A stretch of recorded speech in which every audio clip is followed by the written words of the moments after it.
Rant on Reels. I'm Michael Fooch. And I'm Xavier Barnett. Today on the podcast, we do deep dives into Richard Jewell, Cats, and we give you our bottom 10 movies of 2019. That sounds amazing. We're going to count the worst movies of the year. I'm excited because I like ripping on movies. I'm glad. Happy New Year, Xavier. It's our last podcast of the decade. Yeah, very last podcast of the decade. I can't believe this. I don't know what the world has in store for us in the next couple of years. Hopefully World War III doesn't start. Okay, that's deep. Just on the note of our last podcast of the decade, this is your last opportunity to like or review us this decade. Yes, it's definitely your last opportunity to like and review us. Of the decade, not of all time. Decade. You continue to do this if you're listening to this podcast after the decade. You leave a nice little review. We read it online. You can like us on Facebook. Well, not Facebook. Why do you always say Facebook? Because it's the king of social media, right? So why aren't we on Facebook then? Because we don't want Mark Wahlberg to go through our garbage and go through all. Mark Zuckerberg. Yeah, you know he owns Instagram, right? Yeah. Okay, just so we're clear that Facebook owns Instagram. Yeah, he also owns WhatsApp. He owns everything. But yes, so we're also on Instagram. We're on iTunes, Spotify, and SoundCloud with all the rappers, and YouTube. You can also comment on those videos. What are your plans? What are your plans for New Year's this year? We're just gonna go to the church and be thankful for the new decade, and hopefully this one will be many blessings in it as well. I hope that is true for you. I'm going to a buddy's house. We're gonna play some games, have some fun. Oh, so you don't want to go to the church and give me blessings, because I'm gonna wish for blessings for you and producer Dave. So that's how it is, hey? Okay. Did on Christmas for you though, buddy. All right, just for our regular listeners, coming up for the month of January, because it is the end of the 2010s, we are going to do our third act of our shows, top 10 list. So this week will be our bottom 10 movies of 2019. Next week will be our top 10 movies of 2019. Then we will be doing our bottom 10 movies of the decade, and then our top movies of the decade for the fourth week of this. Fourth week, I think. Of this kind of process. Yeah. And then for the last week of January, we'll maybe do like some kind of summary of the decade. We're going to have a vote. Let's do a vote. That'd be fun. A vote of what? Of what we should do for the last segment. I think okay, we can do that. What do you think we want to do? Should we do sum up the decade? Trivia. Or talk about the decade as a whole, like what this decade means Recasting. to us. Or just go to the vault to a movie. Or no vault. That's the one we're not doing. Okay. I'm putting my foot down. No vault. I figured it would make me watch something that sucks. I feel a trivia would be the one that would you put your foot down because you always get embarrassed. I don't get embarrassed. You always find movies. You always make sure I don't see the movies. Literally, I picked your top 10 movies from your Christmas movie list. No, you didn't. Last week. Yeah. And I got you on a Moana question last month. It was brutal. Yeah, it was brutal. Moana question. No one even heard the song. All right, let's talk a little about news. We spent an hour last week venting about Star Wars. Star Wars is dead. I'm not done venting yet. George Lucas came out, or I guess he didn't come out. Emperor Palpatine himself came out to tell us that he was told by George Lucas many, many moons ago, back in the 80s, that the Emperor was dead. Palpatine is dead! After Return of the Jedi, that he did not survive, that he was dead, that he would never be coming back in the future of Star Wars. Does this change your perception at all of Rise of Skywalker, or does this just continue to show why this movie was not good? No, it changes my perception completely. Now, instead of being just a little sucky, it's a lot sucky. Would this change your rating of the movie? No. How come? If it makes it I'm just joking. I was joking. It's not really. It doesn't really change my perspective. Even if Palpatine was supposed to be dead, George Lucas sold his rights to the movie, so anything that he says does not matter anymore. See, this is where I very much disagree with you. Because I will tell you this. George Lucas may not be able to write a script to save his life, but he has ideas that are brilliant. And we see this. Like, Star Wars is a brilliant concept, right? The original 3 are great. Obviously, most people like Empire, and you know what makes Empire different than the first movie? There's a cliffhanger. It wasn't directed by George Lucas. Yeah. But George, when he did the prequels, he surrounded himself by yes men, and he had good ideas there. He just didn't execute the ideas with good dialogue, good script play, and a couple missed choices like the final battle between Anakin and Obi-Wan. That's not missed. That's a great battle. No, it's a horrible battle because Anakin Skywalker would not use the high ground. He would not. He knows he was lost.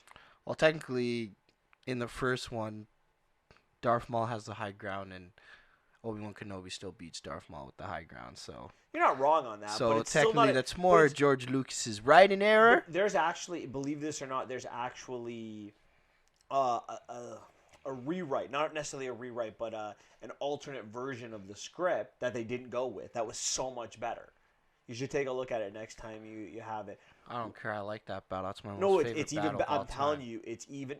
The battle doesn't change. Just the ending. The battle's fine. It's the ending of the battle that's not good. And most Star Wars fans agree that battle's not very good.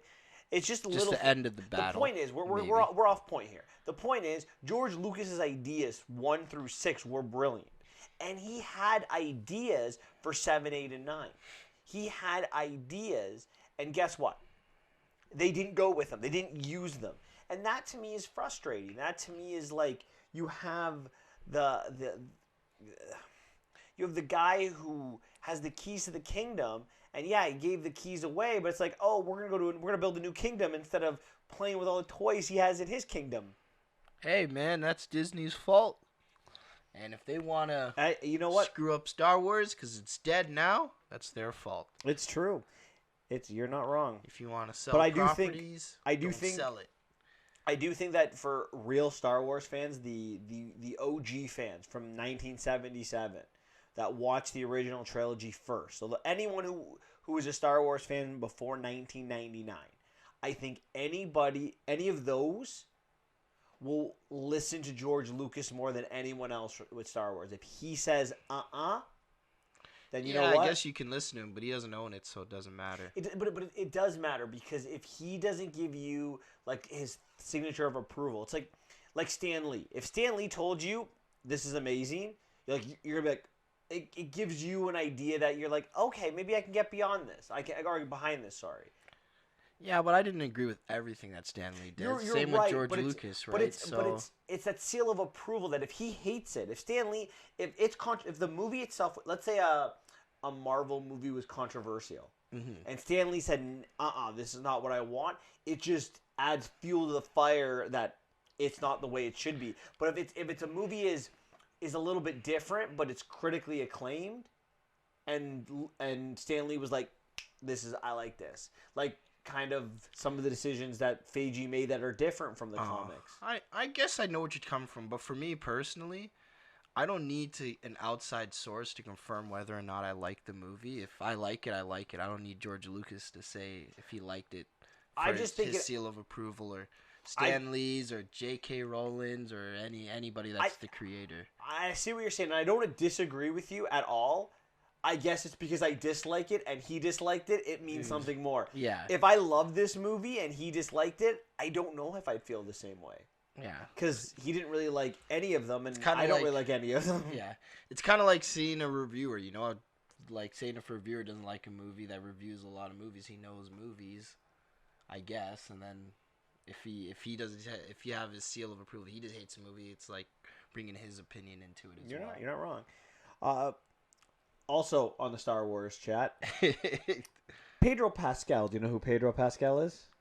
I don't know. I think he can't tell. He's always wearing a helmet in the TV show.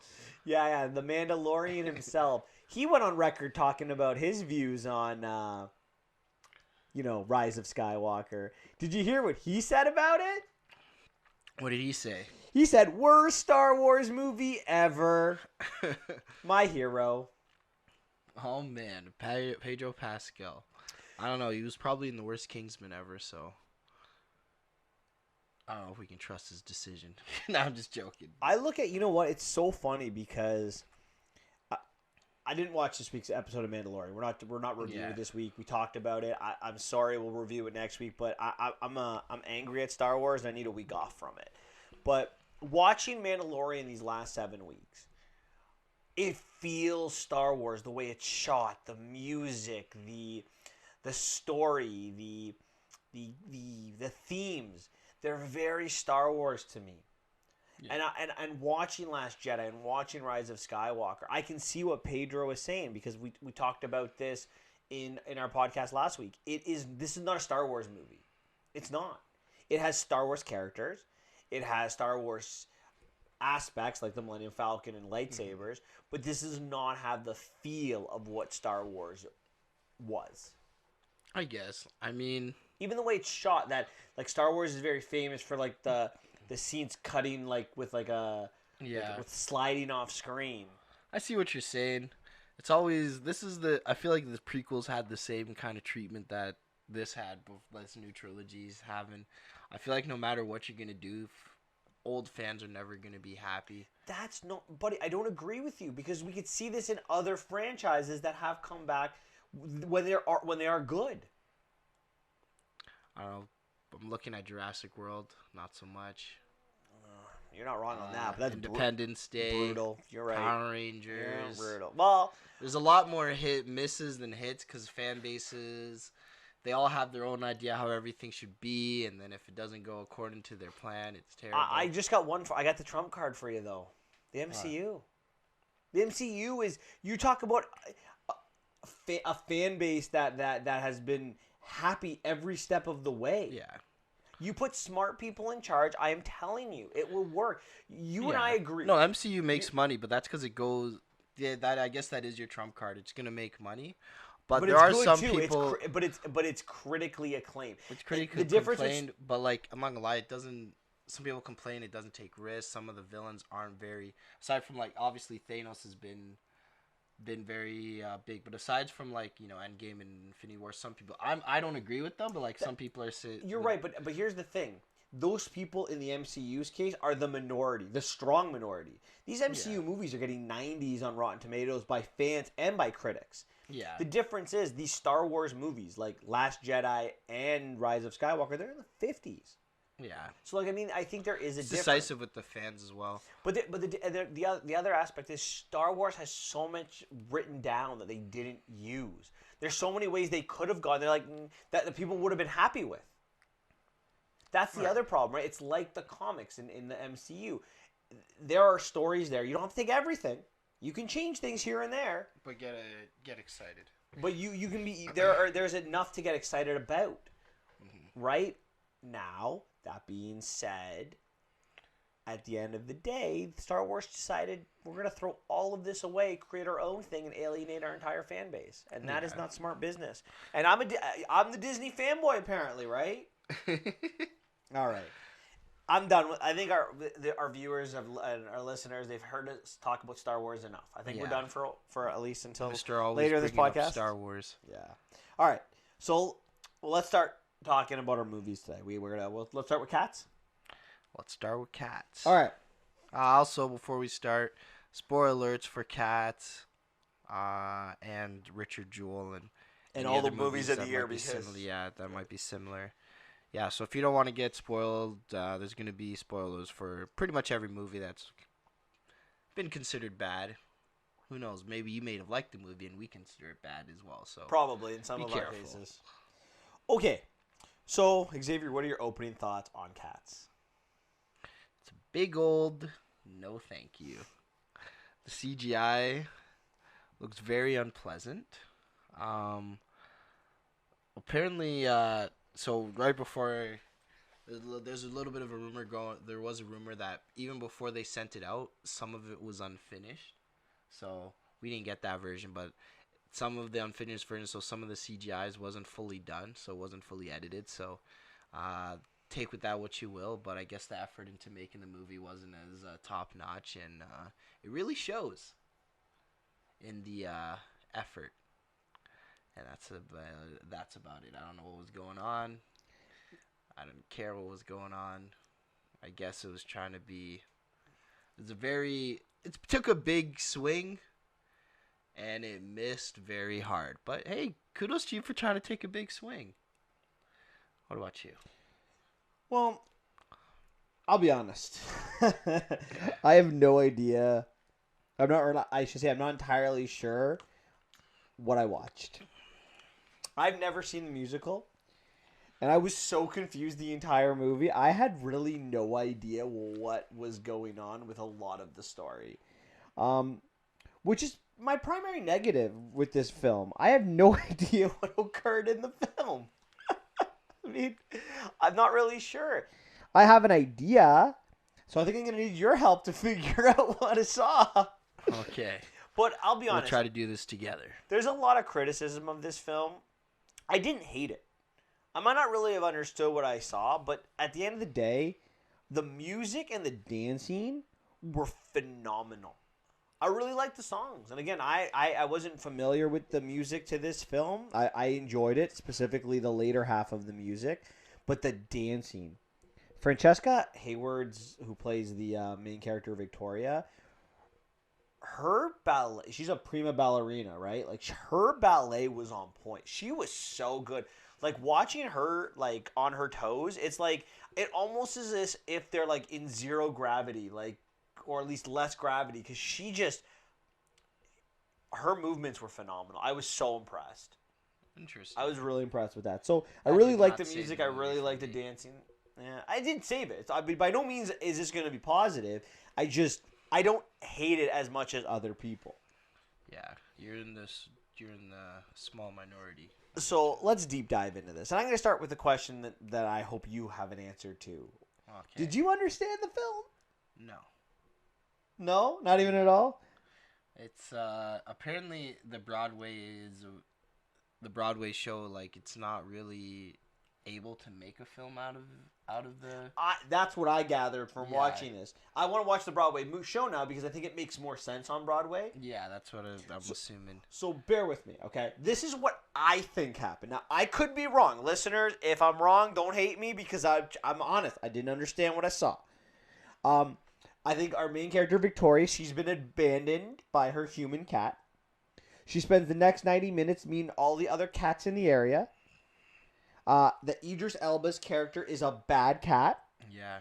They are all they're all in this competition for a better life. The outcast cat, Jennifer Hudson, she wins, and Victoria finds a new home with all of these cats.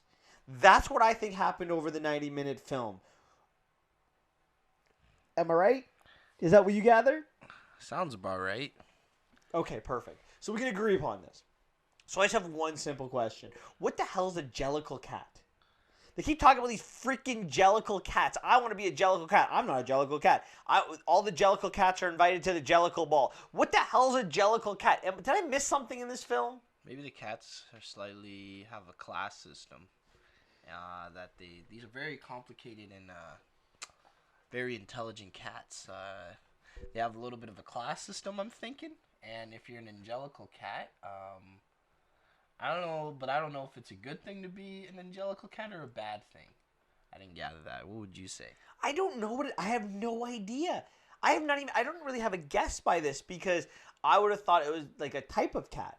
But then Victoria says she's not a jellicle cat. And I'm like, what? Like, do you need like a thing to be a jellicle cat? But I'm like, she's a very good dancer. So I mean, like, wouldn't that be her thing? I didn't really understand it. It didn't make a lot of sense. Interesting. Now, I'm sure that in the movie or in the Broadway, it makes more sense. Or if it doesn't make more sense, at least someone could explain it to me. I should have asked someone, but I didn't. Anyone I've talked to that saw the movie, like you and Giovanna and a couple other people, they had no idea. Yeah, but not a lot of people have seen this movie. No. So far. It's not. It's trending to not do so well this weekend. No, not at all. Yeah. So one of the biggest criticisms of this film was the CGI. You've already said you hated it. That was a big part of your opening thoughts. Yeah. I also hated it.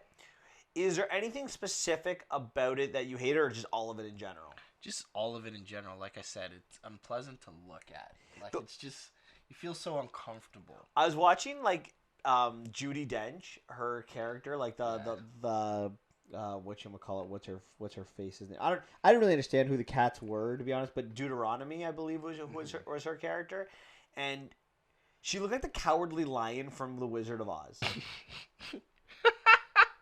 Like, that's what I'm telling you. She looked like the Cowardly Lion from The Wizard of Oz. That is like, at least when you're not watching boring me, just late night. At least when you're watching like the Broadway show of it, like they're wearing they don't have to look like. Why did you have to digitally make them cats? I don't understand. Like, why do they have to be digitally made to be cats? I don't know. Maybe they didn't trust the costumes, or yeah. Like I said, I'm pretty. This is in competition for worst CGI of the year. Yes, I would agree on that. Is this, The Irishman, and Gemini Man? Those are the Gemini three Man for would me. be my number one. Those are the three for me. Did the movie do a good job to get you to understand who characters were? Because I left I mean, Victoria's an easy name, but I didn't even think they used character names for the most part. I don't know, because I don't think cats talk to each other by their name. They just...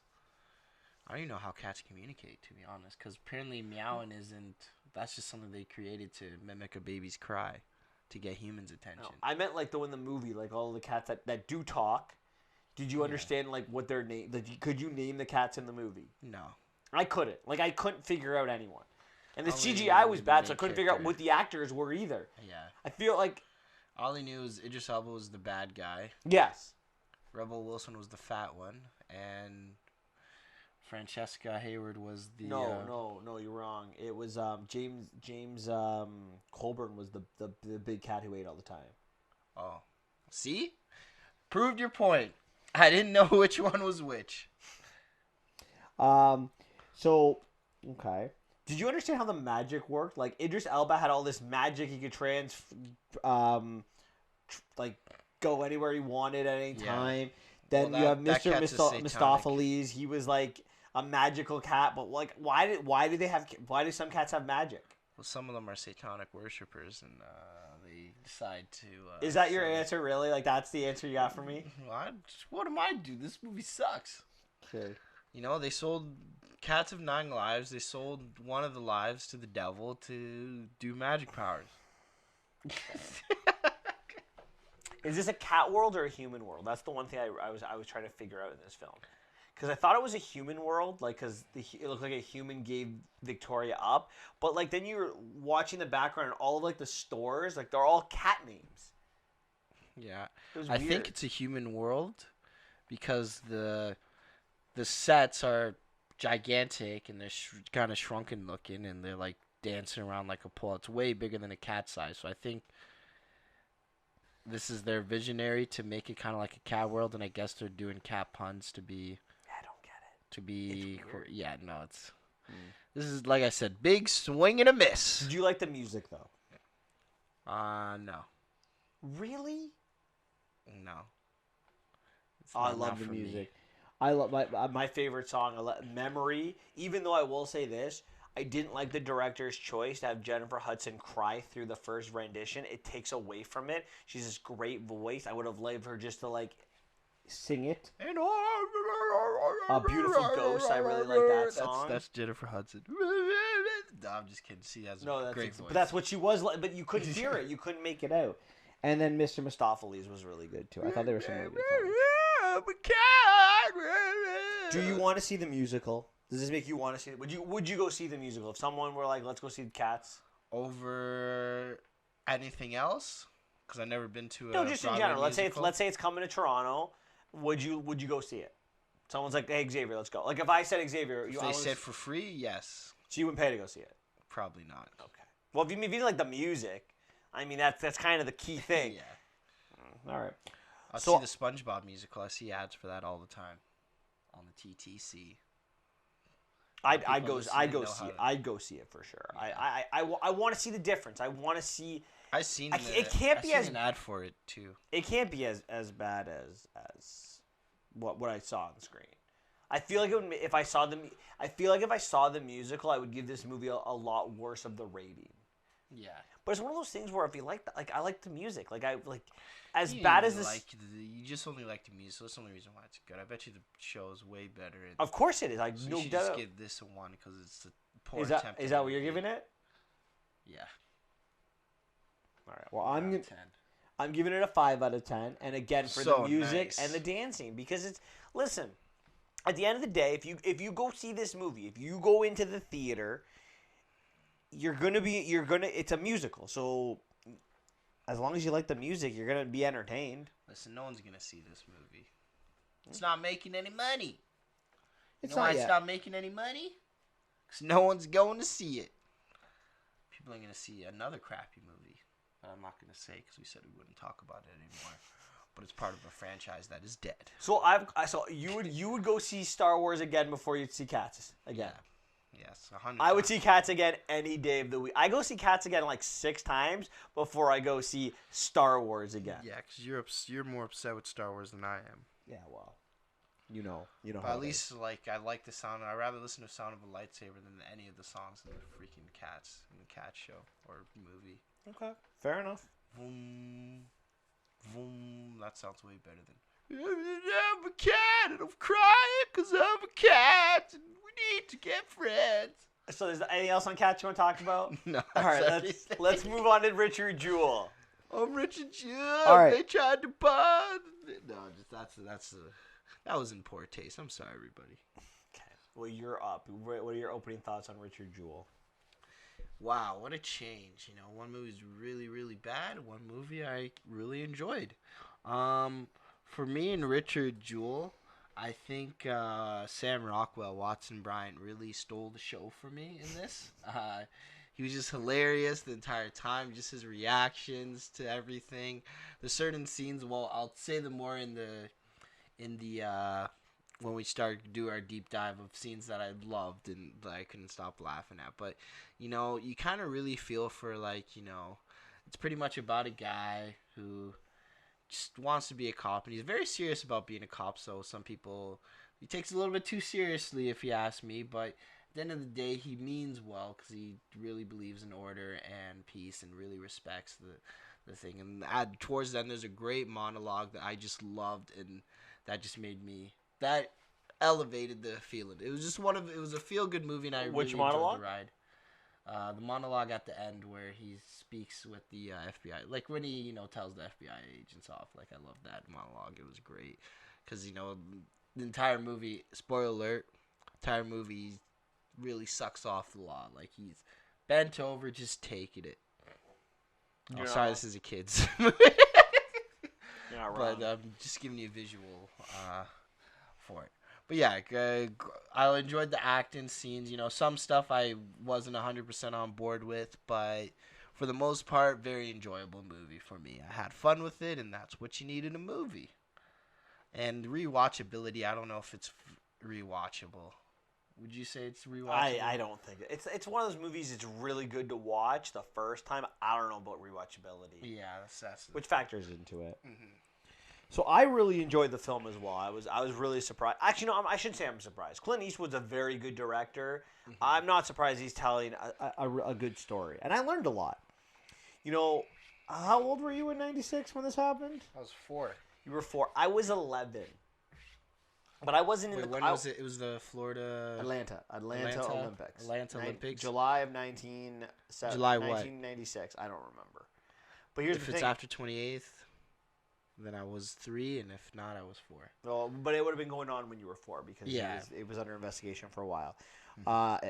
I was not on the continent when this happened because that was the year my family went to Italy. So I saw Donovan Bailey, that was the year he broke the record for the 100. Mm-hmm. I saw that race live, but I did not know about this incident. I did not know about the bombing of the Atlanta Olympics because, again, it wasn't here. So after the movie, like the history geek that I am, I went and ate up the information from it, and I was fascinated by the story, and that's the primary thing I liked about this movie. I mean, the character development. Xavier touched upon the monologue in the end, but like for me, the entire story of Richard Jewell was fascinating. His mom, you talk about Watson Bryant. I think Richard Jewell. I think Paul Walter Hauser. I think he stole the show for me. Don't get me wrong. I thought Sam Rockwell is fantastic in everything he does. Yeah, he's got a charisma to him. That's very true. He's good in Jojo Rabbit, and I liked him in Vice. Was George Bush. I like him in almost everything. Yeah. I mean, he's great in many things. Even Iron Man 2. I really did. I liked him. That's where I first saw him, at least that I remember. I really like, though, how this movie shows how people can turn against you. Yeah. And evidence means absolutely nothing to people. And to me, stuff like that's very dangerous. It's very dangerous. Yeah. And it's almost like foreshadowing how the climate that we live in today. It's funny that you said that, because that's actually one of my dislikes of this movie. You talk a little bit about rewatchability. I personally think this is not the type of movie that we need right now. This movie attacks the two people that we look to or that we need to trust: the media and the police. And Clint Eastwood is telling us that you can't trust the police, you can't trust the media, and that kind of shows his hand. He's a staunch Republican, Eastwood, and he's attacking the two things that Donald Trump attacks regularly: the media and the cops. So, I mean, I look at that and I'm like, I don't think this is the movie for 2019. I think everyone attacks the cops nowadays. I know, Democrats. but it's dangerous. It's and dangerous. Democrats attack the media. I agree. But if you can't trust anyone, what hope is there for our society? And I've said this on the podcast before, and I mean it. Movies are there for our entertainment, but they are our means of escape, and I really think that that's a really important aspect. And I mean, this movie gave me some escape, but it's a scary movie because there's a lot of what happened here is something that could happen in real life, and that's scary. Yeah. All right, ready to deep dive into this? Yeah, let's get into it. So the movie starts a decade before the Atlanta Olympics in 1986. I would have been one. Xavier would have been a figment of everyone's imagination. I wasn't even a figment. No one thought of me till I was born. So you weren't even a figment of anyone's imagination. No, I was not. So we kind of get to meet Watson and Richard. And Richard Jewell is interning, I guess. Is that what you'd say? Is he working part-time or is he interning? I think he's just working part-time to wait to go to school or pay school or something like that. He's working at this law firm, and he meets Watson Bryant, and it gives us two of the most important pieces of information that we're going to need. Richard is weird, he's odd, but he's a good human. Yeah. And Watson is anti-authority, and he's actually personable to Richard. Those are kind of the bits of information that we get. Would you agree that that's the whole point of the first 5 minutes? Correct. Now, what were your thoughts on this? Did Eastwood make a good decision starting it in 1986 and not 1999? I think he made a good decision because it also shows that they have a history together as well. On top of that, so kind of explains why was he the only one that Richard would think of to call when he had an issue or anything like that and stuff like that. So it shows that they have a connection, right? Because if he went to 1996 and he calls Walter, you're like, why was this guy out of anyone else, right? I think it was, and it wasn't too long of a scene, It was about, like you said, 5 minutes. Yeah, so it was good enough. I agree. I thought it was a good decision to start here. What are your thoughts on making him so weird? They did a number on Richard Jewell. Like I never met the man. I don't want to say rest in peace, but I've never met him. I have no idea what he's like. They made him look really weird in this film, especially up until like the media gets his hands on him, right? Yeah. Were you okay with that portrayal of him? I'm okay because it kind of makes you look like, oh, just because you're weird, they're going to assume things. I'm not going to lie, I'm not proud of this growing up, but like anyone that's a little bit weird becomes an easy target to be like, oh, this guy did this because look at him. Like he's picking his nose and eating it, like stuff like that. Like it sucks, but it's what happens. I wasn't upset with the portrayal. I don't know, but what if he wasn't weird in real life? If he wasn't weird in real life. That's what I'm saying. Like, is this some? I don't know. Yeah. I get it. That makes sense, but he did. Like I said, one of the reasons why they're really on him is because he fit the lone bomber hero type kind of guy. Yeah, you're. I guess that's true. They kept beating us over the head with that description. So after that, we go 10 years later. Richard is working at a college campus.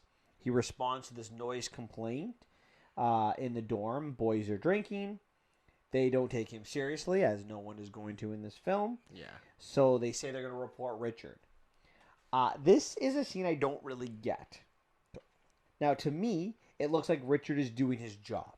Mm-hmm. And it looks like the boys are going to lie to get him fired. That's how I perceive this specific scene. However, in fact, what we find out is that the dean has taken the boys' side and that Richard is going to get fired, and he's been complained about a lot. Mm-hmm. So what did you think was going to happen? Did you agree with me? Did you think that the boys were going to lie to get him fired? Yeah, I figured that they were going to lie and be like, oh, we didn't know what was going on. And I think like he had many incidents like this recordingly because they listed the incidents. So obviously there's a bunch of incidents going around you. Even it's hard to get the benefit of the doubt if you have in a history, i.e. the New England Patriots. I think though, like what I personally find interesting is I don't think anything he does is that wrong. He runs a tight ship, but he's yeah. Except for, I'm not gonna lie, the one thing I thought was kind of funny was he was pulling people over for speeding. No, not speeding, for drinking and driving. Oh, for drinking and driving? Yes. Oh, I thought it was for speeding. Oh, maybe it was. Maybe I misread. I thought it was he was pulling over. He was doing like whatchamacallit, checks for drinking and driving on the highway. But maybe it was speed. Maybe I understood that. You might be right. We can rewatch it. Oh wait, no, it's not rewatchable, so never mind. We're never watching this movie again. So why do you think Eastwood put this in the movie to make him look bad? I think it's to drive the plot forward for in a later scene when the dean comes back. Like at first you're not going to notice that, but then the next scene you're like, oh, okay, so that's why this was here. Yeah, it's the FBI the dean that's going to put the FBI onto Richard Jewell. Yeah. All I can say though is if this is really how the FBI got onto Richard Jewell, shame on the FBI. Yeah. Like there's literally no evidence. Trust the government. No, I'm just joking. What do they just say about the dangers of that? Well, you said it, not me. Shame on the FBI. I just think that it's shame on them if that's the real reason. Because yes, is he eager? Is he going farther than he should? Absolutely. But this is someone who's following rules and protocol, not someone that's not doing that. Like that's trying to create a problem. It's not like he's putting alcohol in dorm rooms and then breaking it up, planting evidence. Like if he was doing that kind of garbage, then okay. But literally, the guy, all he's guilty of is being too strict. Yeah.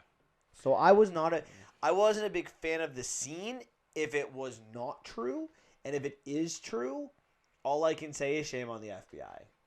Fair enough.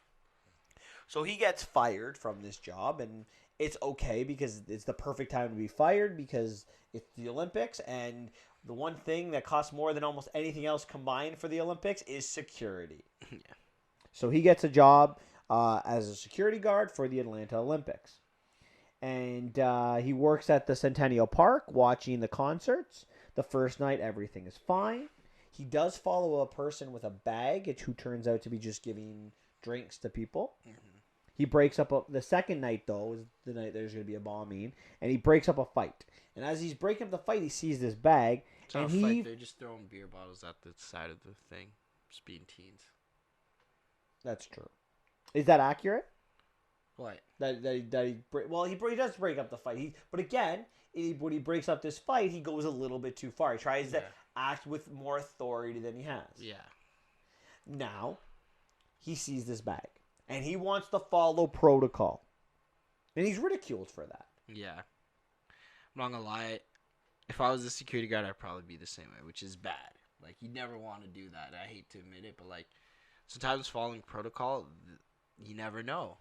So wait, what would you do? Would you be the police or would you be Richard Jewell? Would you, if you saw a bag, an unmarked bag that was just left there, would you follow the procedures like Richard Jewell did, or would you just like forget about it?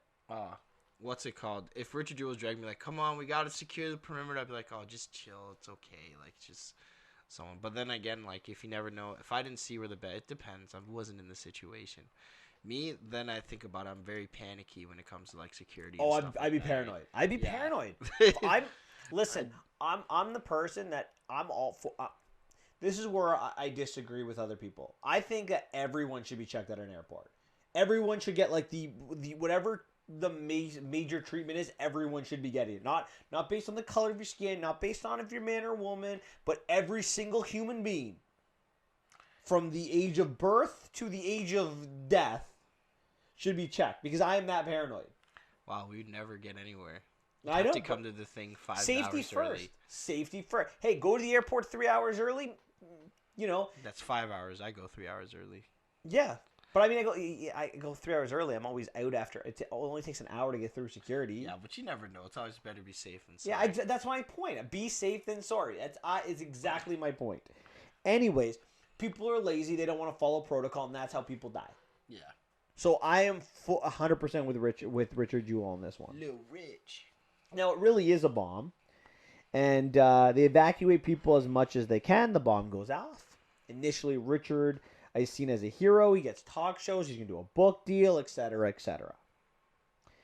In all of his answers that I heard in this movie, now, again, it wasn't around for the real thing, but in all the answers I heard, he continues to try to deflect the credit and give everyone who was involved credit. Is that fair? Correct. So he's always trying to show that he's worried about the victims. Mm-hmm. The one person who died. The other security guards who got nailed. They got injured. Who he seems to be more worried about. All the other people that had helped. Mm-hmm. That seems to be what he's doing. So why does he fit this? They're going to talk about this lone bomber. I want to be a hero. He's not really. I don't really get that hero vibe from what he's doing. Do you get it? That's true. I think this is where the movie kind of plays a little bit right, because they're trying to show the lone bomber thing, but they're also trying to show how good of a person Richard Jewell is and how wrong the media is trying to be portrayed. So in doing that, it kind of contradicts what they're trying to what he's trying to do for, like, to drive the plot, to have them say, "Oh, he did it. He fits the bill. If the glove fits, he did it." What time? I know. I screwed it up. You totally messed that up. I know. I just admitted to it. Yeah. So then, if glove fits, he must have did it. That's the new one. Sorry.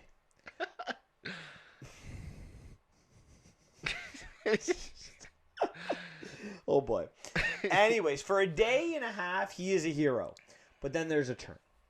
That old jealous dean of his calls the FBI, and they set up this profile that he's the lone bomber, which, again, I think is a bunch of bull, and you agree with.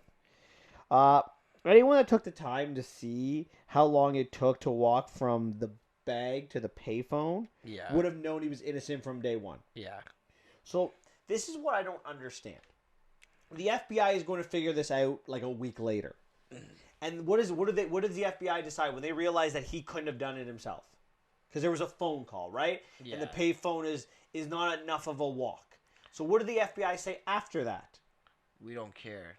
No, he must have an accomplice. Accomplice. But the whole aspect is he's the lone bomber. Yeah. Your whole profile is that he's the lone bomber, and then bam, you change it to what? To I have a gay accomplice that must have done it with me. I hate like authority. That's not at all what he is. You change the entire profile. It does not work anymore. Now, what really makes things bad for the FBI? Now, John Hamm's character in the FBI, the agent, the lead agent, is not based off a real character. One of the only characters in the movie that is not. Yeah. That FBI is based off a bunch of FBI officers that instead of making a bunch of officers, you hire one major actor. Yeah. There's always the one guy that's happened with fighting with my family as well. So one agent, John Hamm, he tells a reporter, Kathy Scruggs, sorry, and she prints the story. What are your thoughts on news reporter Kathy Scruggs? Wow, if I ever seen someone that was so quick to ruin people's lives, sleep with people for stories, just real kind of, I don't know, very unpleasant feeling. She was portrayed as the antagonist of this film. Probably. That and the FBI. Yes, you're absolutely right. But the FBI, it gets painted in a corner now. Once she puts that story up, the FBI is almost, their hands are tied, right? Yeah. Because he's the story. Mm. And once he's the story, the FBI has to kind of roll with it because people wanted blood. Yeah.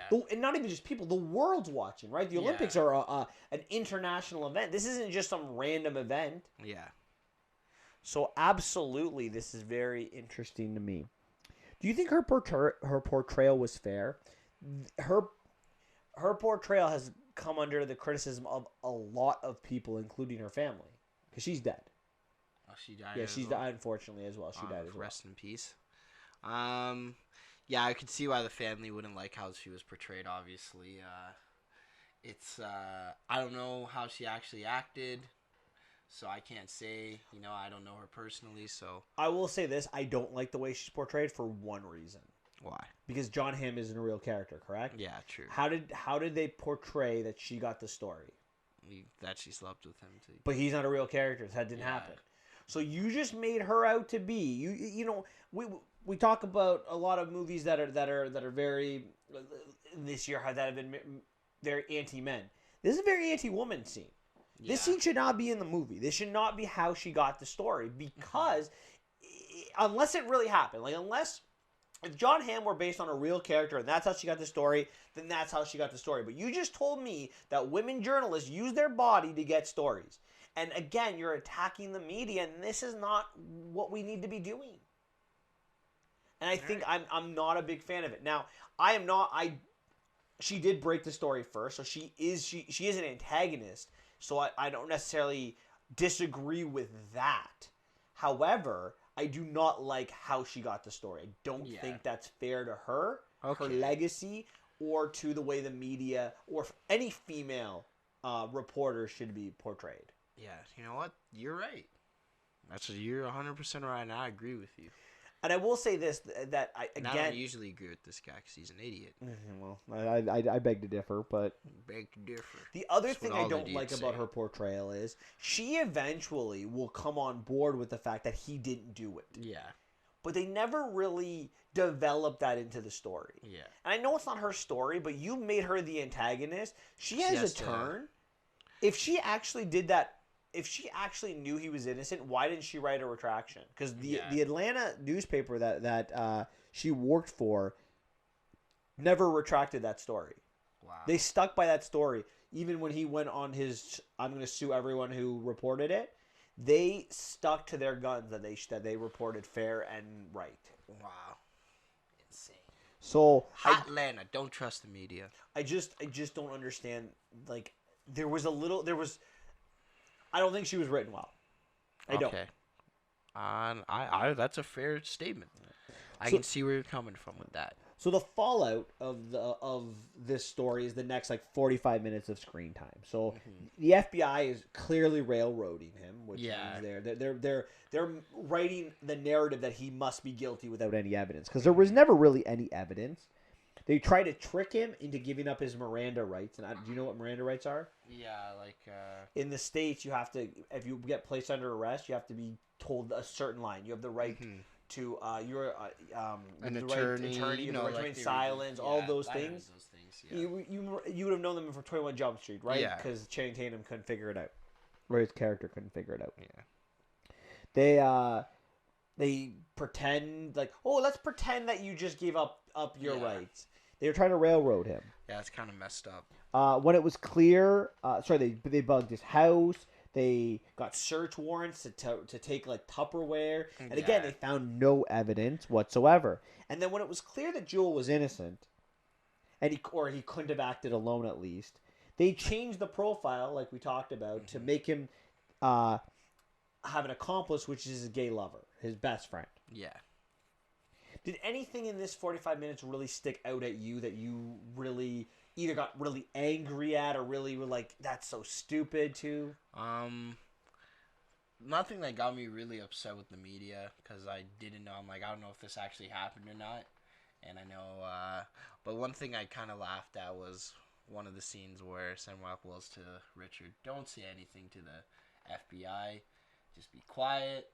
And he just keeps talking and talking and talking. But his talking is trying to help. Like, he's trying to help the FBI because he cannot understand what's going on. Like, he's been told by his mom, and I think the movie does a really good job by saying that I'm going to respect authority. Yeah. No, they're railroading me, and I'm still going to respect you. That's why I thought it was a funny thing. Like, it makes sense, right? Like, he's trying so hard to please and do good.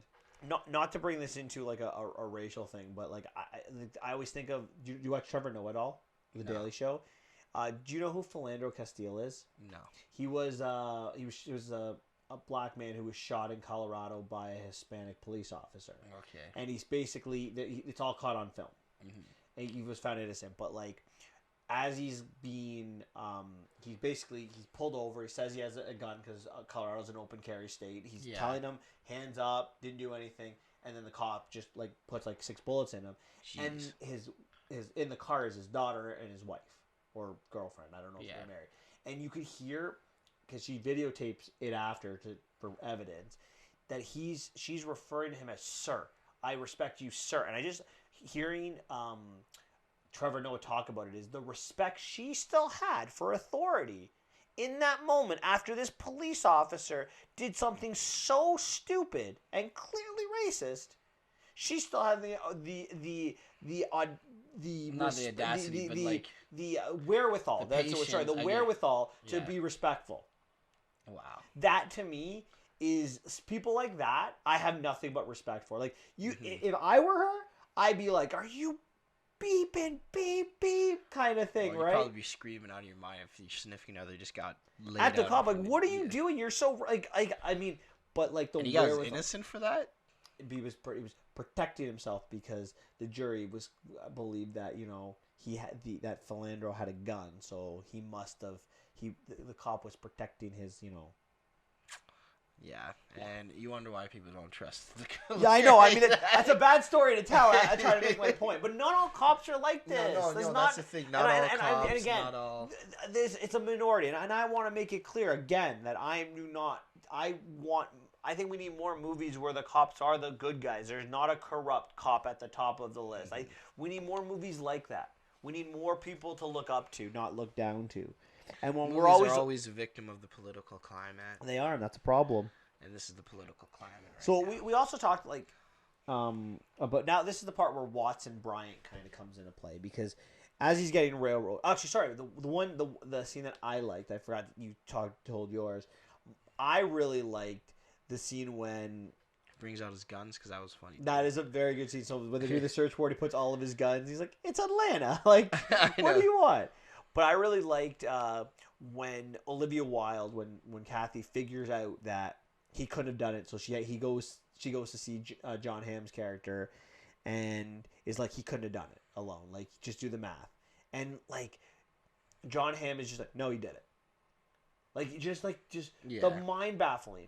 Is like he must have worked with a partner. He's like, but that goes against your Olivia Wilde's like that goes against your profile. He's like, the profile changes. The profile's just a thing. Whatever. Like John Hamm is he's so good. Like in some roles, like he's really good at making you hate him, and he's in other roles he's really good at making you love him. Like he's like the commercials, the hockey commercials where he wants to be Canadian. Yeah, the hockey commercials.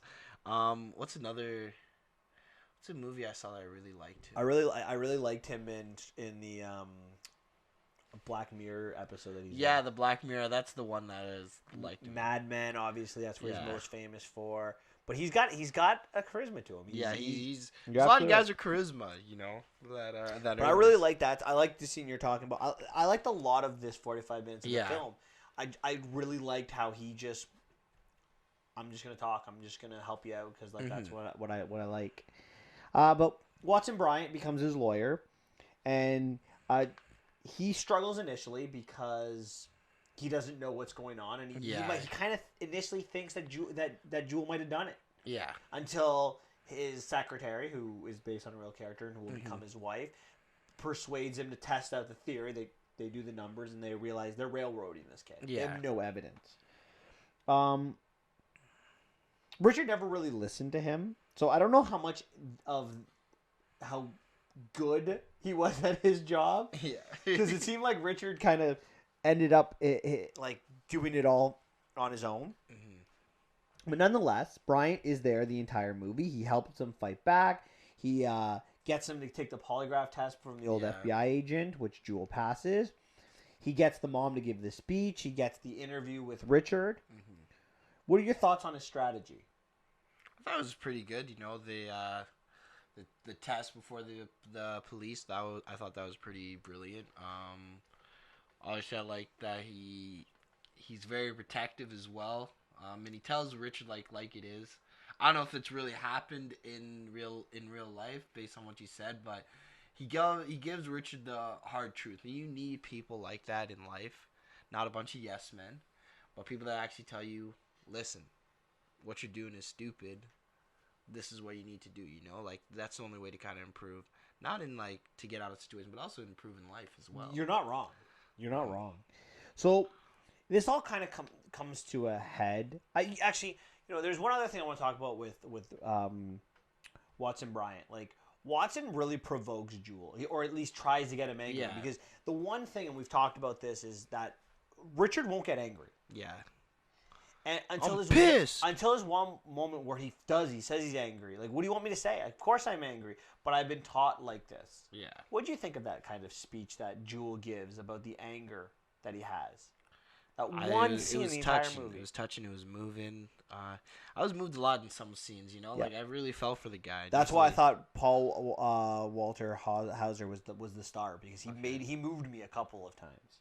Fair enough. So we get this final interview. The room is full of all of the crime scene. He gets asked some questions, and then Richard asks just a simple question: "Do you guys have any evidence?" They don't have any, so he just walks out. What were your thoughts on this scene? I told you it was one of my favorite scenes. I really enjoyed this monologue, right? Obviously, he says a lot more than, "Do you guys have any evidence?" before he walks out. No, the monologue is the key. I loved it, and it's probably my favorite scene in the entire movie too. And the point that he really makes, the one point that hits home is, why would the next guy who's working security, who sees a bag, why would he report it? What's the outcome of this? Is he going to be known as the next Richard Jewell? Why would anyone help out if you are railroading the guy who found the bomb? And that point was... I loved that point. Is he right about that, though? He's right. No, he's right. That, to me, is fascinating. That's a fascinating question. You get in trouble for doing the right thing. Yeah. You know. That, to me, is mind-boggling. What are you teaching... future people, because like that everything's a learning experience, right? Yeah. Everything you watch on TV, and this is why to me positive reinforcement in Hollywood is so important, because what you see is what's going to affect you moving forward. Yeah. So if I see Richard Jewell, wait, you found the bomb and you're pleading innocent and everyone thinks you did it and there's no evidence, I'm just gonna get out of there. I can go home early. No, that's the thing. He makes a good point, because I remember, I don't know where the story was from, and I don't even know the context, but someone saved somebody's life because they almost died, and the person, and like they were in danger. If they did not save this person, they would have died 100%. And you know what the thanks that person got? Sued? They got sued for it. And I was just thinking, why would someone help people are hearing that, like, why would someone help someone else if people get sued for helping somebody? And this is everything that we do, right? Like, we can talk about any aspect of our society, what we say, how we just touching people, right? Yeah. Anything that we do now is under the microscope, and we can be sued for it or scorned on social media for doing the right thing. And this is not the message that we want people to have. Or at least I don't think we should want people to have.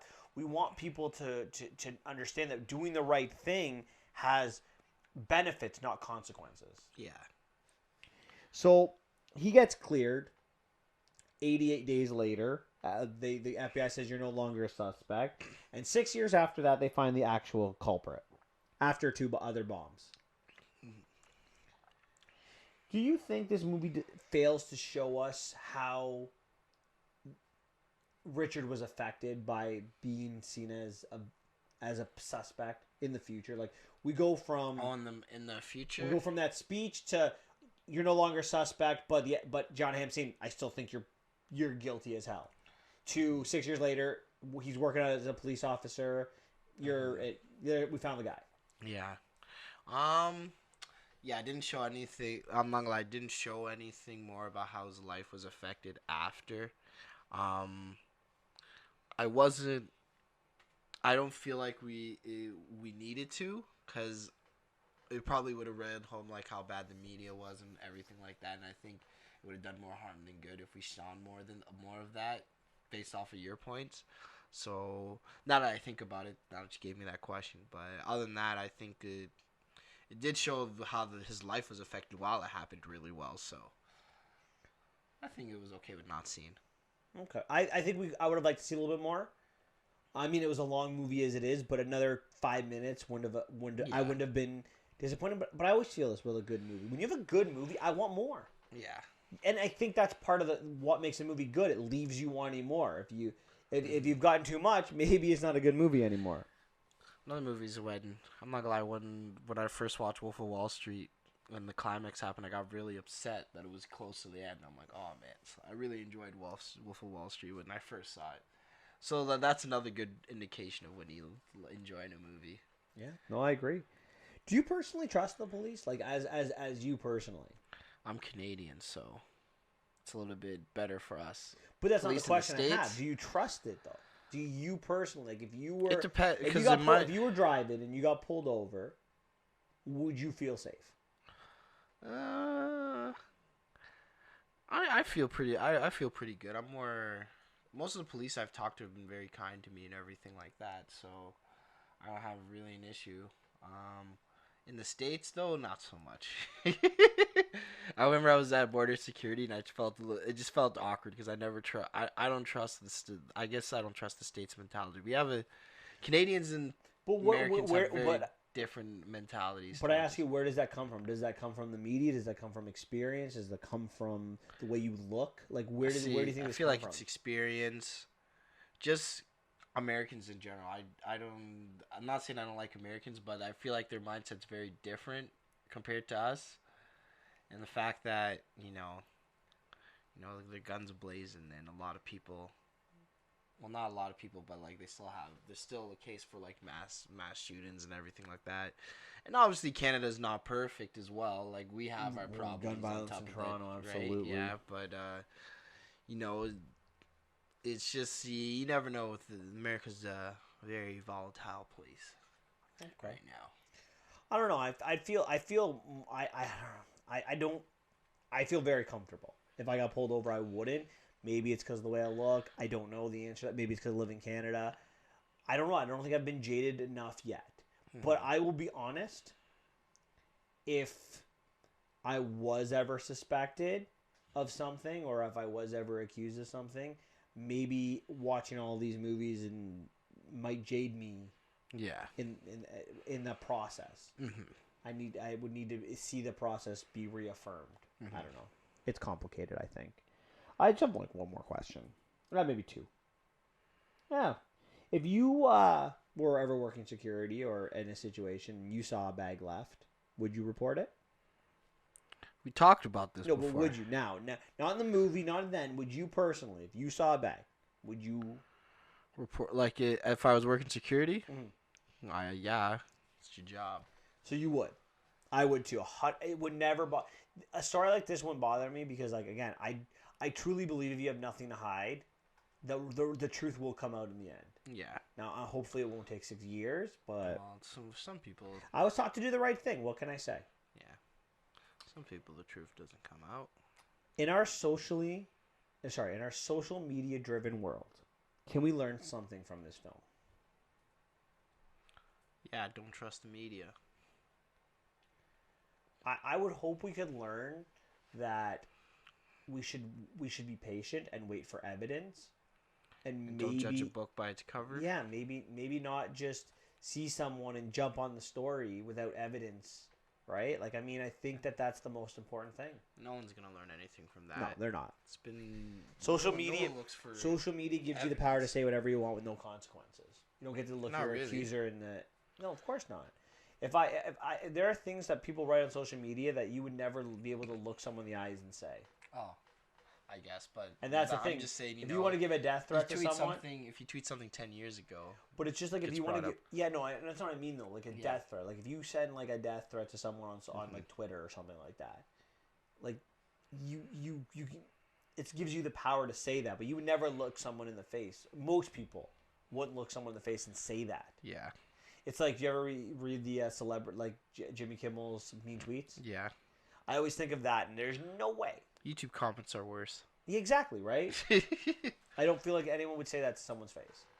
Yeah, correct. All right. I have nothing left to say about this movie. Do you have any questions? 8.5 out of 10. That's what I'm going to say. I'm giving it an 8. I liked it, but again, if I had to be critical, rewatchability, and I don't think this is the best portrayal of Kathy Scruggs and the media in general and the police. Okay. I think that's it for the main movies this week. All right. So let's get on to our worst 10 movies of the year. You starting, you said. I'm going to start. I want to start. I made 11 movies, though. So I'm going to do 11 and 10 and then work my way to this one. freaking guy. All right. I couldn't help it. I have to do 11. Just do honorable mention. No, I have 11.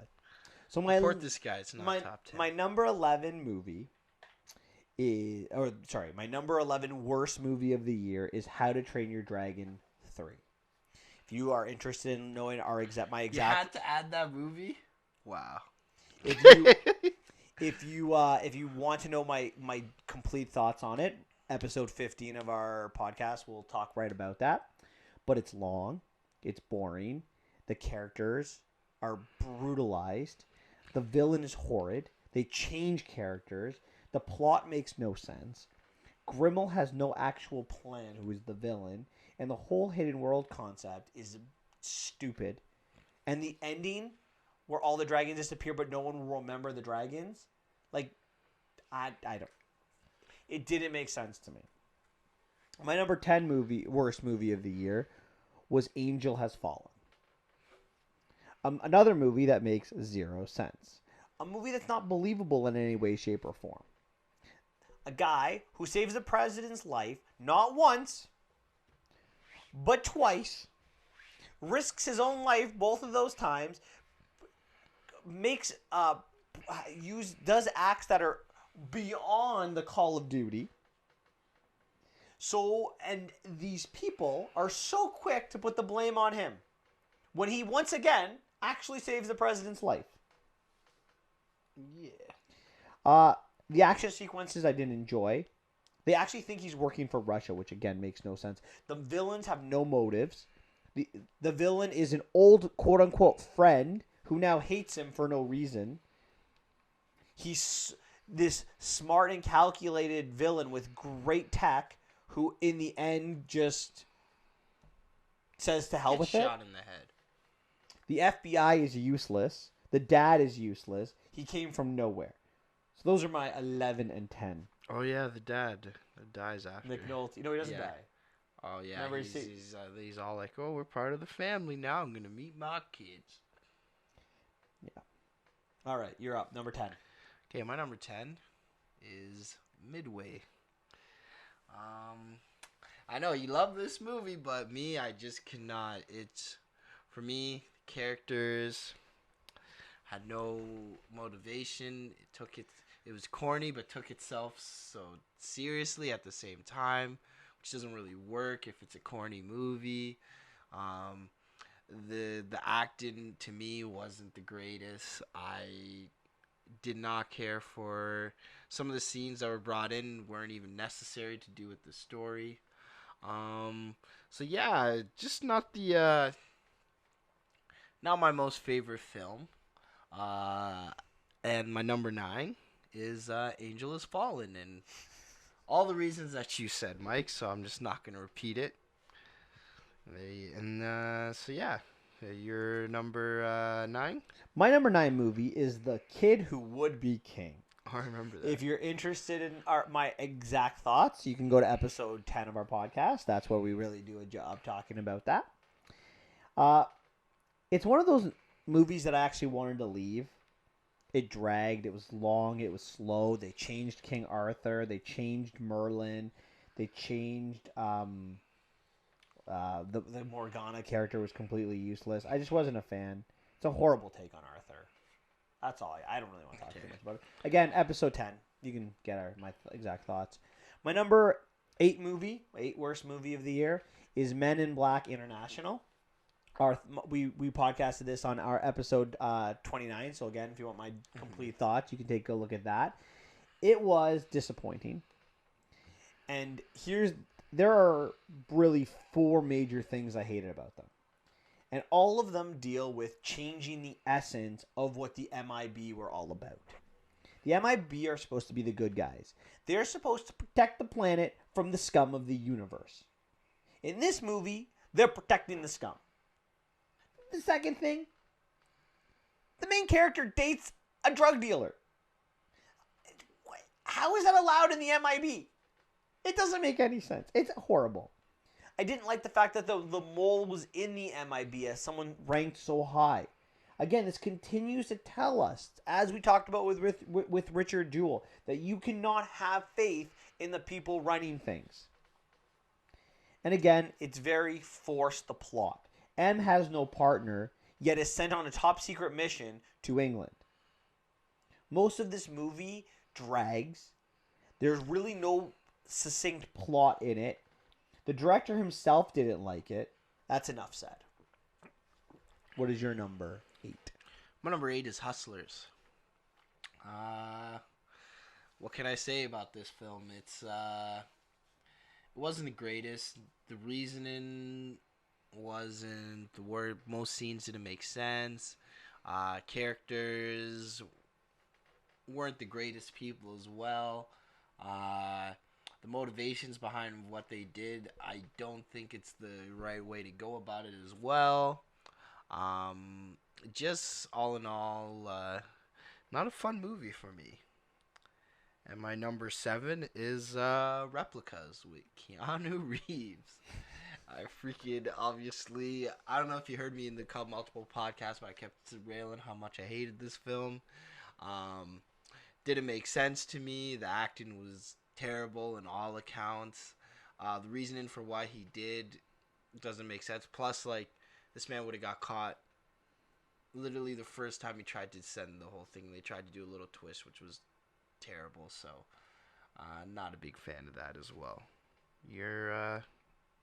My number 7 movie is Glass. That was our 9th episode of the podcast, if you want full thoughts.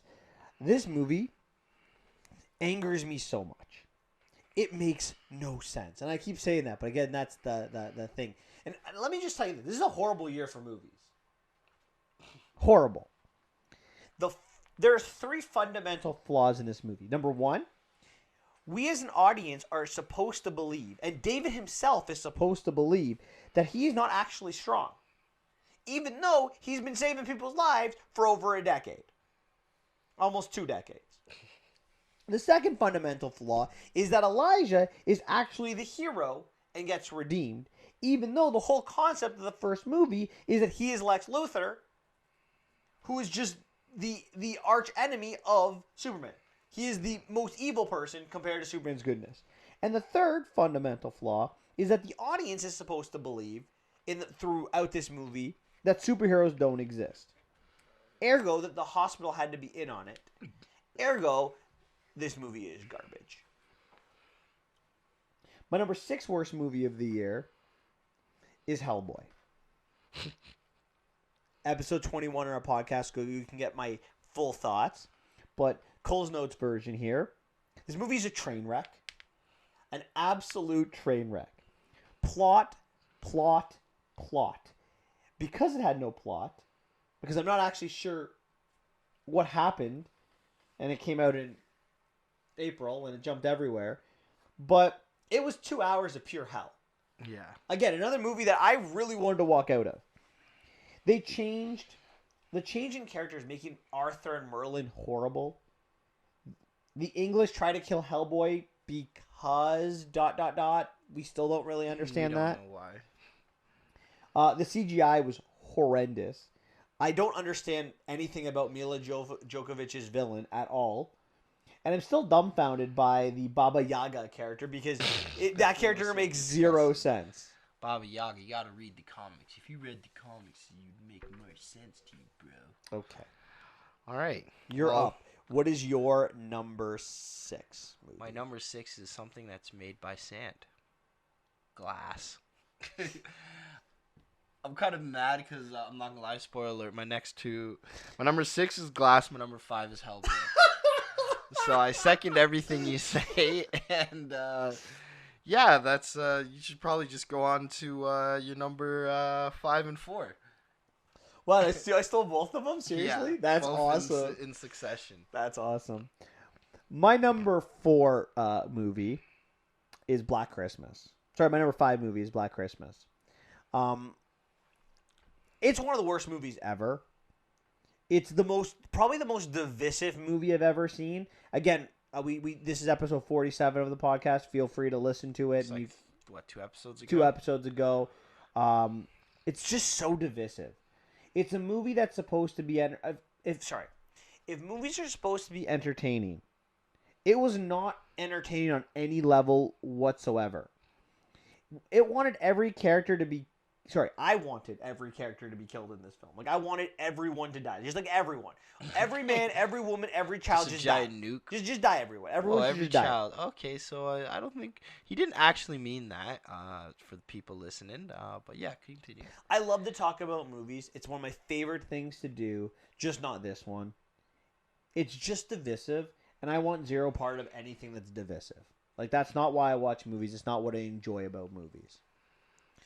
My number 4 movie is Terminator Dark Fate. Whoa. Everything in this film is horrendous. The villain is too impossible to kill. It means that the Resistance cannot beat these villains in the future.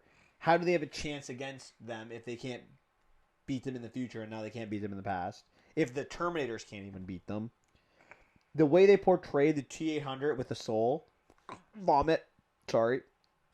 The over-the-top, unrealistic action scenes, the fact they killed John Connor, the major plot holes, the not developed future in this film.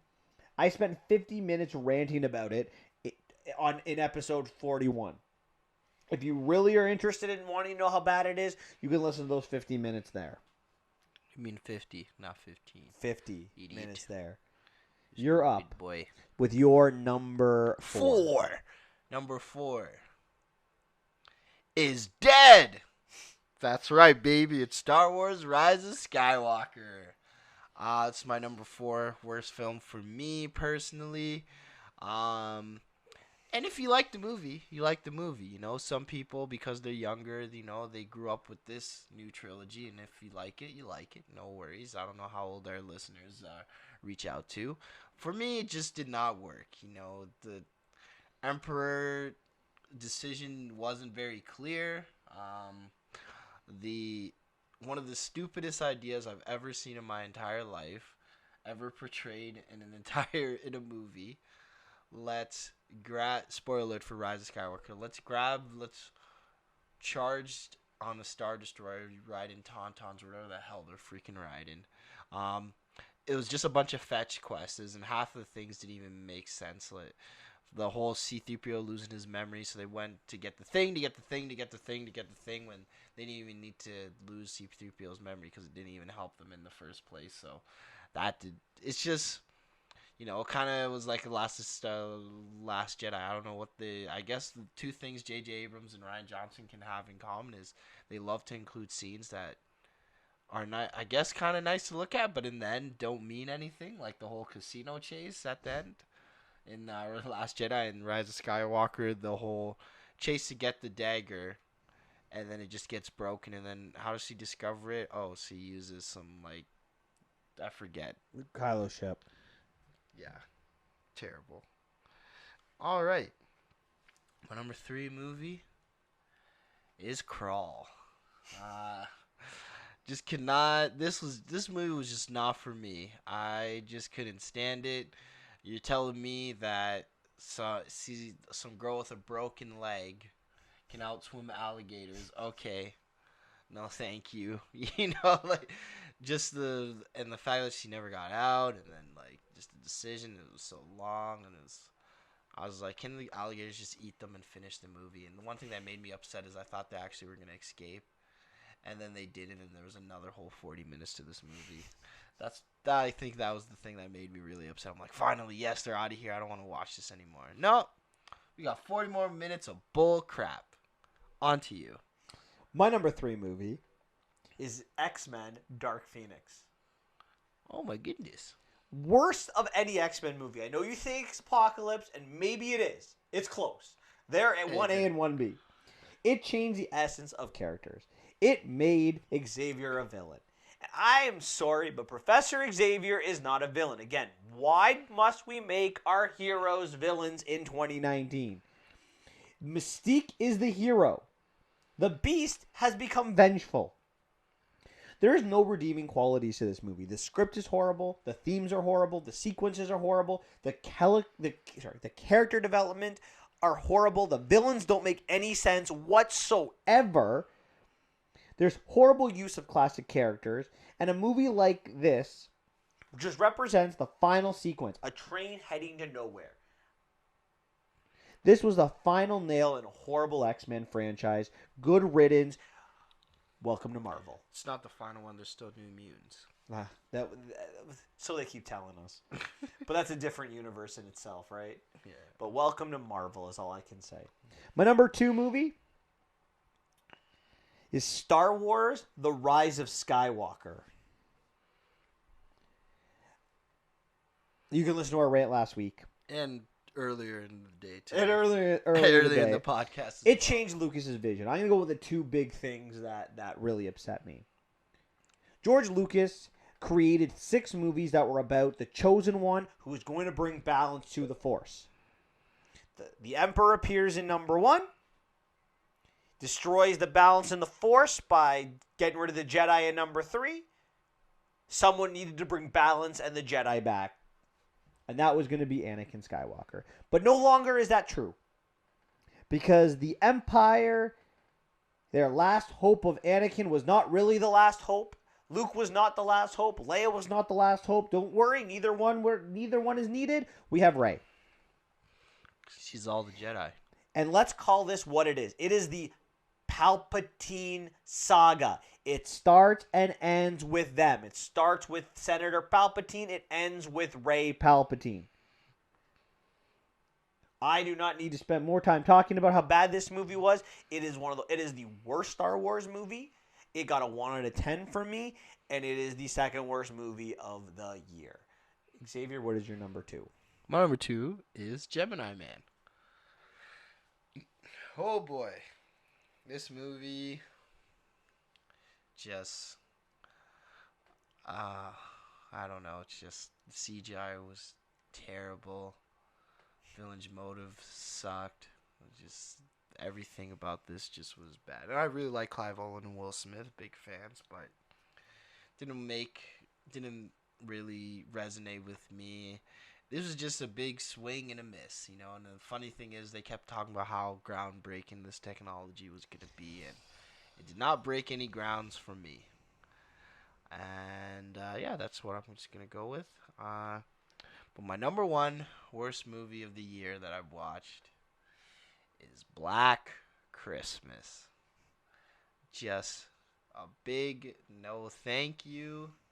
It's one of the, slasher movies doesn't have the greatest acting as it is, and pair that with a message which, like you said, is divisive, is pretty much, why am I here? It's obviously most of the actors, most of them aren't really that well known.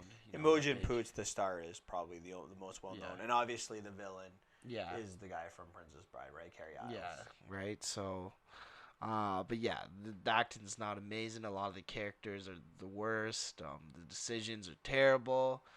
I wanted all the characters to die, not all the children and but just the characters that were seen in the film. There were no children in the movie, so I'm just so angry at it.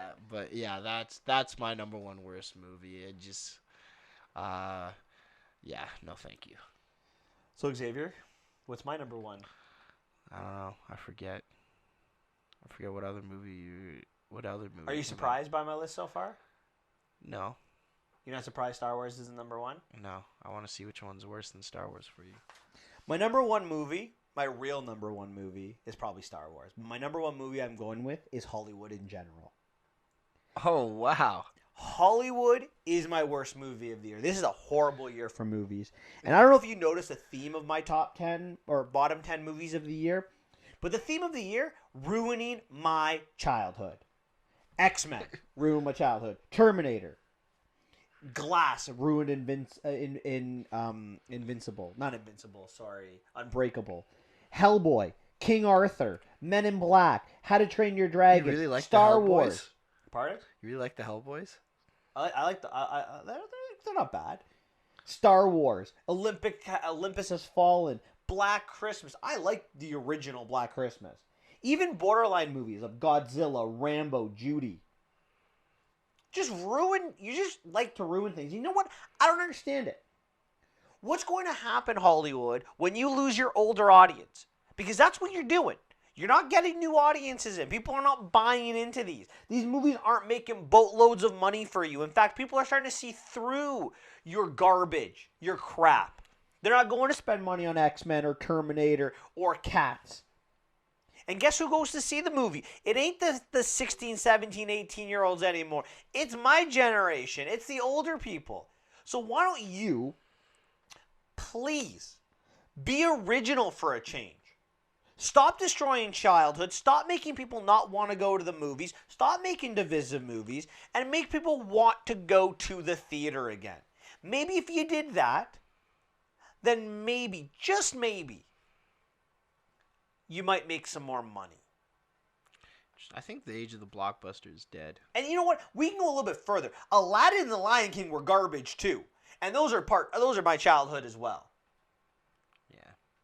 I could keep going on the garbage that was released. And you know what I have to live for next year? To watch my other childhood film. You've already ruined Jurassic Park, my favorite movie. You've already ruined Independence Day, my second favorite movie. You're about to ruin Top Gun, my third favorite movie next year. Guess what I'm not looking forward to next year? Top Gun Maverick, just in case anyone's wondering.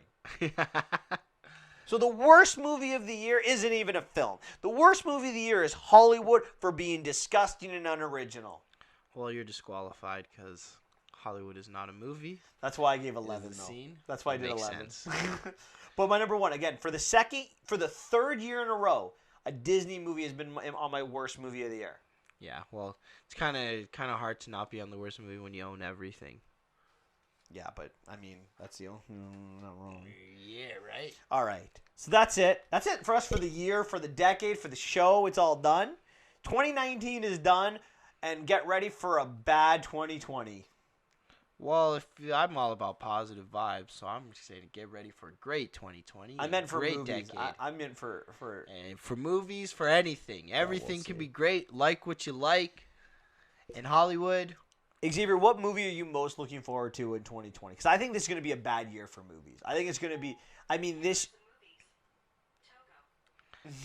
That's why the government's always listening.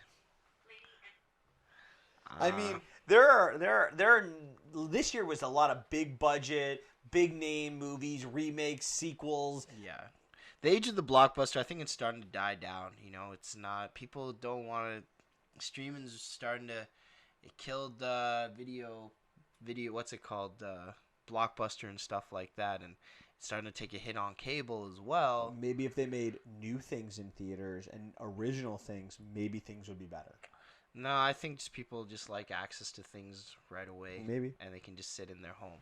I think you're the only person that likes looking at big screens for TV. I love you know, big screens. I love big screens. I love them, love them, love them. All right, but what movie are you most looking forward to? Probably. The Christopher Nolan one. Oh, the one that I told you about before the podcast started. Tenet? Yeah, Tenet. I didn't know that was coming out this year. I thought that was coming out in 2021. Yeah. So, you didn't even know what it was called. I'm most looking forward to that movie, too. You want to know why? Why? Because I can trust Christopher Nolan to be original. I.e. Prestige. I.e. Memento. I.e. What about Inception. Dunkirk? You know what, though? Name me a movie that's made about Dunkirk. What? Name me a movie made about Dunkirk. It's not. No, I just meant that. At least it's not an original idea, but at least the first movie of it. At least it didn't remake something. And I agree. I think this is his worst movie. But everything else has been crazy and good. And I guess Batman's technically a remake that he did, but he made them good. All right. I'm also looking forward to Mulan. I think that's a remake. It's not. Yeah, I agree. But at least I think that the tone will be different. I think it's going to be good. I think Mulan is one of the underestimated and underrated Disney movies, and I'm looking forward. It's number 3 all time for me on your list, but I think for a lot of people it's underrated. Yeah, because they're idiots. And of course, you can't go wrong. I'm looking for Marvel to carry me through the year again. I'm worried about it's going to carry you. I thought you were really excited about Black Widow now that you've seen the preview. Yeah, I'm excited for it, but I don't know about the Eternals and Shang-Chi coming out this year. No, it's only 2 this year, so Marvel's only got 2 movies. It's crazy. Mm-hmm. All right. Anything else you want to talk about this week? No. All right. Well, everyone have a happy new year. Next week on Happy New Decade. Happy New Decade. Next week on the podcast, we're going to be doing Bombshell, Little Women, and our top 10 movies of 2019 to see some of the positives that 2019 did for us. All right. See y'all later. Happy New Year.